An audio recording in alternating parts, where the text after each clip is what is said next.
Online reputation management, how to remove bad content or harmful content that's on the internet. I don't want it being displayed to anyone. What's the best way that we can get that removed? The best time to start the actual positive stuff is right now. Online reputation management. Today I'm joined with Kasra, and today's topic is how to remove bad content or harmful content that's on the internet.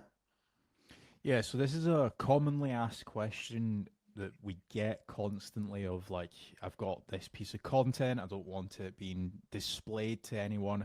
What's the best way that we can get that removed? So there's a couple rules of thumb that you should always be following. One of which is, have you tried to reach out to the person that's actually published that article? Now, there's some brilliant tools out there like hunter.io where you can put in any domain name and it will give you a list of all of the associated journalists or all of the associated emails to that actual domain name. So let's say it's john@xyz.com. You can then send an email to John saying, like, asking him to actually remove that content. Within that email, I would always recommend putting in stuff like, hey, this is going to stop me from getting jobs, for example, how it's actually affecting your life, because then in some cases, or we've got a much higher success rate of getting content removed from that.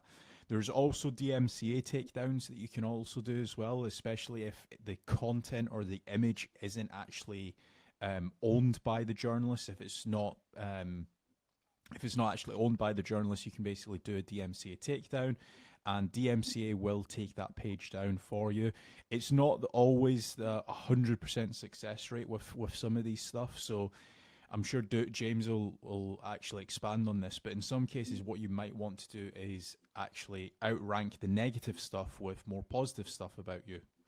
Yeah, for sure. I mean, obviously you can put positive sentiment type articles or images out there, which hopefully sinks then the bad content or the harmful content that's on page 1 of Google. Hopefully it goes on to page 2. And obviously there's a classic saying, the best place to hide a dead body is on page 2 of Google because nobody looks there.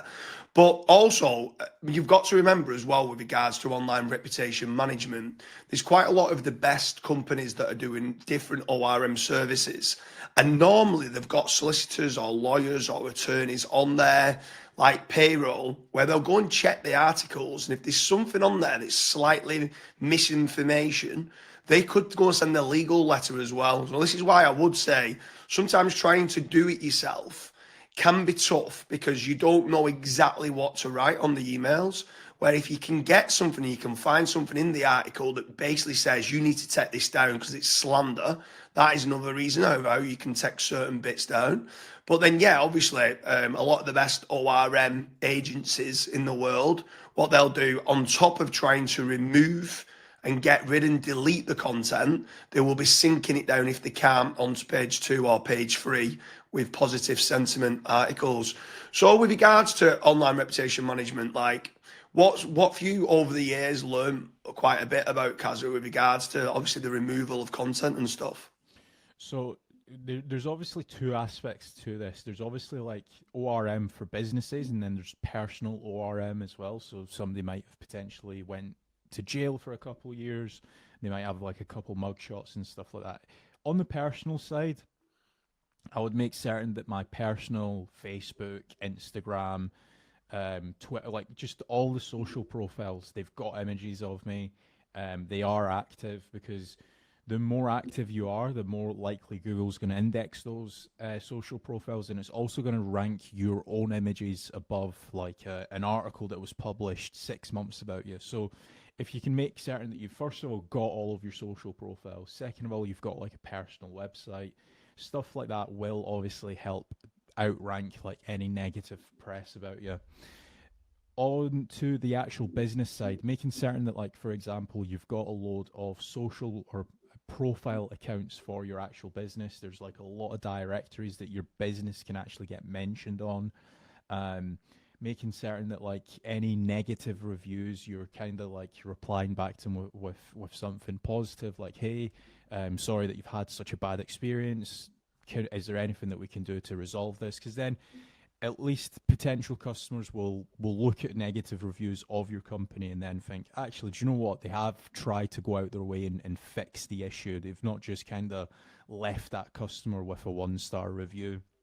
Yeah, for sure. I mean, on that then, when you're looking at let's say online reputation management for businesses, right? Or like you said, online reputation management for individuals. Do you think that all businesses or entrepreneurs or business owners should take a proactive approach to ORM and be doing it now prior to any bad publicity that might be out there?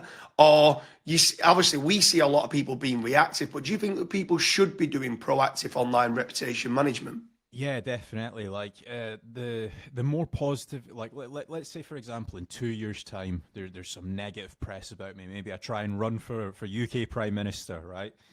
The best time to start the actual positive stuff is right now, because you're almost kind of building a moat around your name. It's going to become a lot harder for somebody to come along and just upload a couple bad negative things about you.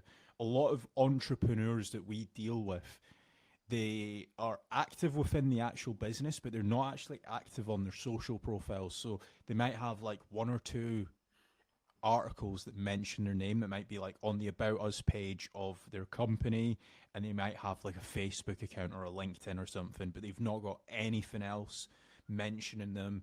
So if you can get like, I don't know, 15, 20, 100 articles mentioning your name, maybe some awards you've won, maybe some achievements you've done, it's then going to become a lot harder for somebody to come and sabotage your name or your brand. Yeah, for sure. So if anyone who's watching this is looking for proactive online reputation management, or there is something online where you want to actually remove certain mugshots or images, or it could be even like the auto suggest in Google, you want to try and get that sunk down further with positive sentiment, get in touch with fatrank.com, fill in the form. We can do a full analysis and check how you look online, how your personal branding looks for individuals, or how your corporate branding look for businesses. We do a lot of different online reputation management services, so make sure you get in touch today.